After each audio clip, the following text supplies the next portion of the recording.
Good afternoon. Thanks for joining us across the fence. I'm Fran Stoddard. The winter heating season is underway.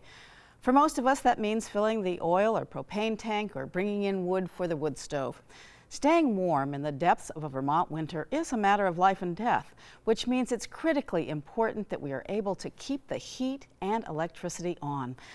So to learn more about consumer rights and community resources for the heating season, we turn to the Vermont Attorney General's Consumer Assistance Program.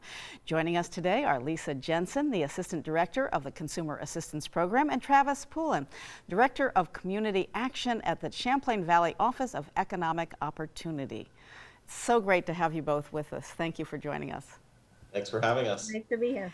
So, Lisa, before we delve into the heating season, tell viewers about the latest scam that the Attorney General's office is concerned about. Yes, thank you. I want Vermonters to know the latest scam is a text and email phishing scam.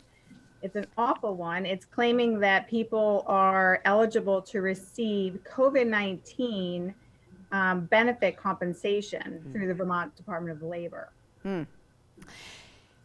So what should Vermonters do if they receive this email or text phishing message?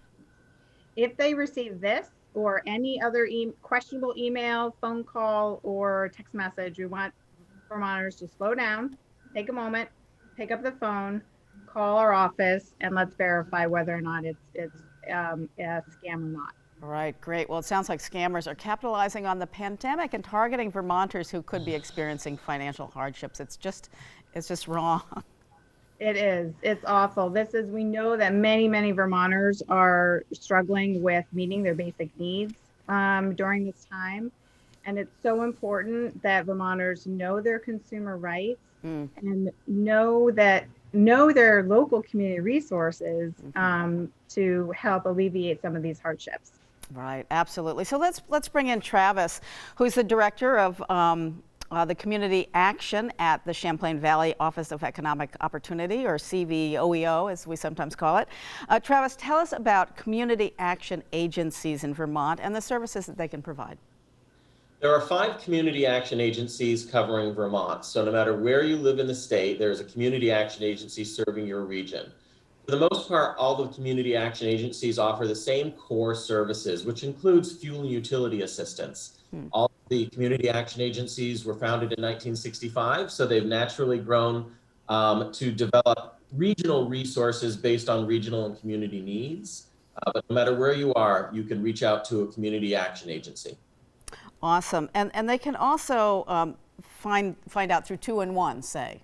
Absolutely. Right? 211 is a wonderful resource for basic information and referrals. And to find out how to reach you. So now that we are in the heating season, can you share the specific resources that help Vermonters afford heat if they are experiencing hardship?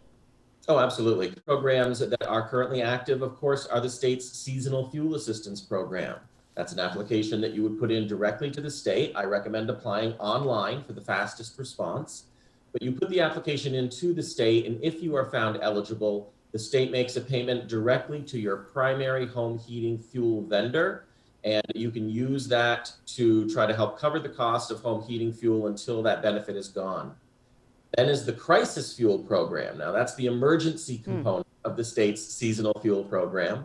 Crisis Fuel is a program that is run by the community action agencies throughout Vermont. So you would apply directly to your local community action agency. And with most staff working from home, you would just call into your local community action agency, explain your situation, and then work with whichever advocate responds to your phone call to try to figure out whether or not they're able to help you with your home heating fuel or utility needs. And I have to put a plug in for another program, that's the Warmth program. Now, warmth funding is entirely privately donated, whereas seasonal fuel and crisis fuel are largely funded through the state and through the federal LIHEAP program, Low Income Home Energy Assistance Program. The Warmth program is entirely based on donations. We have as much money to spend to help those in need as we receive in donations from those who have the ability to give. If you're interested in accessing the Warmth Program or donating to the Warmth Program, again, you would contact your local community action agency. And for folks in the Champlain Valley, the easiest way to do that is just to go to our website, cvoeo.org, and all the information on the Warmth Program is there. Awesome. And also you could even call your utilities. Some utilities have absolutely assistance utility programs. So companies a lot of great assistance programs. And oh, yes, you are the key to companies those. are strong partners too. Yeah. Awesome. So coming back to just Chittenden County, which you are in, how much has your organization been able to help? How many customers has it been able to help avoid disconnection? And do you have figures like that? Yeah, in an average year, we'll see between 15 and 1,800 unduplicated households. Last year, we helped 1,300, just over 1,300 households stay safe and warm in their homes. The average amount of a warmth assist was $144. Statewide, all 5 community action agencies served over 3,000 unduplicated households. Wow, fantastic. And does your office have any other resources for people impacted by COVID-19? You know, most of our programs existed before COVID hit. While we're certainly working with funding to address different types of needs, largely for our office, those funds are directed toward trying to help people who are experiencing homelessness get into stable housing. All of our other programs are up and running. However, in general, I would say if anyone has a question around any type of service, as you mentioned earlier, call 211. Call 211 to find out resources in your area. And if you want to speak directly to a community action agency to find out what they might be able to do, contact your local community action agency. Fantastic. And so Lisa, how can the Attorney General's office help somebody who receives a disconnection notice? How does your office fit into this piece of disconnection? Great question. So as Travis said, if anyone calls our office with a disconnection regarding a utility, we would refer them to 211, except if they are a propane customer. So I want viewers to know that there are 3 key areas of Vermont propane laws that our office oversees. And one is regulation of fees. So has to be disclosure and limits. The second is a regulation of service. So a propane company cannot refuse to deliver to someone in their geographic area if they are able and willing to pay. And third, there's a regulation on termination of service. And that's especially important in terms of if somebody is experiencing a hardship and is receiving a disconnection notice, there are certain steps that a propane company has to take. And that's when we will connect the consumer to the resources in the community that Travis has shared as well. Great. So people certainly have rights. And Travis, what are those specific steps that one would take to receive receive if they get a disconnection notice? You know, the first thing we always suggest is talk to your utility company.